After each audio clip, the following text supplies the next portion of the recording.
চোখ বন্ধ করে সবুজ গম্বুজ খেয়াল করে যদি আপনি দরুদে পাক পড়েন, আপনি এক সময় দেখবেন আপনার ভিতর হঠাৎ করে নাড়াচাড়া হচ্ছে, ভিতরে এক ধরনের অ্যাশক অনুভব করছেন। যখন আপনি ভিতরে অ্যাশক অনুভব করবেন, সেটার একটা সিম্পটম আপনি ফিল করবেন, আপনার দুই চোখ ভিজে যাবে। যদি দুই চোখ ভিজে যায় তো মনে করবেন আপনার এই অ্যাশক ভরা কণ্ঠে দরুদে পাক দয়াল নবীর দরবারে প্রেজেন্ট করা হচ্ছে। আমাদের পার্শ্ববর্তী উলামায়ে কেরাম ওয়াজ করতে পারবেন, আমরা ছোটখাটো মানুষ ওয়াজ করতে আসি নাই।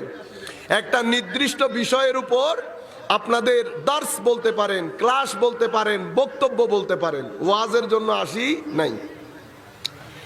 কিন্তু এই জিনিসটা আল্লাহর দরবারে কতটুকুন কবুল হবে আমরা বলতে পারবো না, কারণ আপনারা এতগুলা মানুষ, স্টেজের মধ্যে উলামায়ে কেরাম, আমাদের ভিতরে নফস, সামনে দুনিয়া, সামনে দুনিয়া, পেছনে শয়তান। এতগুলো পাড়ি দিয়ে ইখলাসের সাথে, তাকওয়া পরহেজগারির সাথে কথা বলা আদৌ কতটুকুন সম্ভব হবে আমি জানি না। কিন্তু দরুদে পাক এমন একটা ইবাদত, আপনি যেভাবেই পড়বেন আল্লাহর দরবারে কবুল হবে। কোয়ালিটির মধ্যে ফারাক হতে পারে, কোয়ালিটির মধ্যে ফারাক হতে পারে, কিন্তু কবুল জরুর হবে। কেন জানেন? আমরা যখন দরুদ পড়ি আমরা কি বলি? আল্লাহুম্মা সাল্লি আলা সাইয়্যিদিনা মুহাম্মদ সাল্লাল্লাহু। এখানে ইবাদত কবুল না হওয়ার পেছনে মূল ভূমিকা যেজন পালন করে আমার ভিতরের আমিত্ব, আমার ভিতরের আমিত্ব।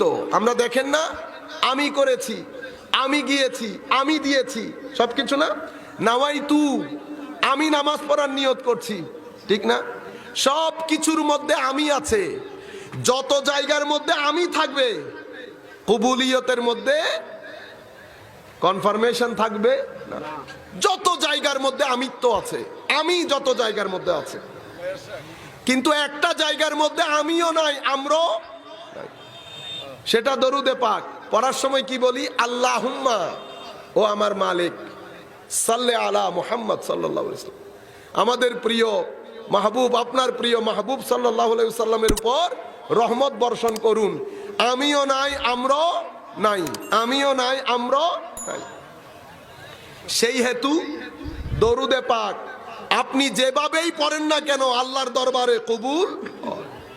আর যদি আর একটু বাড়িয়ে বলি, ইতোপূর্বে আমি অনেকবার বলেছি, কেউ যদি চায় রাসূল করিম সাল্লাল্লাহু আলাইহি ওয়াসাল্লামের সাথে নিজের একটা সম্পর্ক করবে, নবী পাকের দূরত্ব গুছিয়ে আনবে, আল্লাহর নবীর কুরবত নসিব হয়, এমন কিছু করবে, তো ফারায়েজে দ্বীনের পরে দ্বীন যেই সমস্ত জিনিসগুলো আমাদের উপর ফরজ করেছেন, এগুলার পরে সবচেয়ে উত্তম মাধ্যম হচ্ছে দরুদে পাক। উত্তম মাধ্যম দরুদে পাক। আপনারা সেটা টেস্ট করে দেখতে পারেন, টেস্টও করবেন, টেস্টও করবেন। একটা করবেন টেস্ট, পরীক্ষা, আর একটা করবেন টেস্ট, এটার একটা স্বাদ পাবেন। আমরা যখন রাতে আমাদের পরিবার পরিজন ঘুমিয়ে পড়ে, রাতের লাইট অফ হয়ে যায়, চোখ বন্ধ করে সবুজ গম্বুজ খেয়াল করে যদি আপনি দরুদে পাক পড়েন, আপনি এক সময় দেখবেন আপনার ভিতর হঠাৎ করে নাড়াচাড়া হচ্ছে, ভিতরে এক ধরনের অ্যাশক অনুভব করছেন।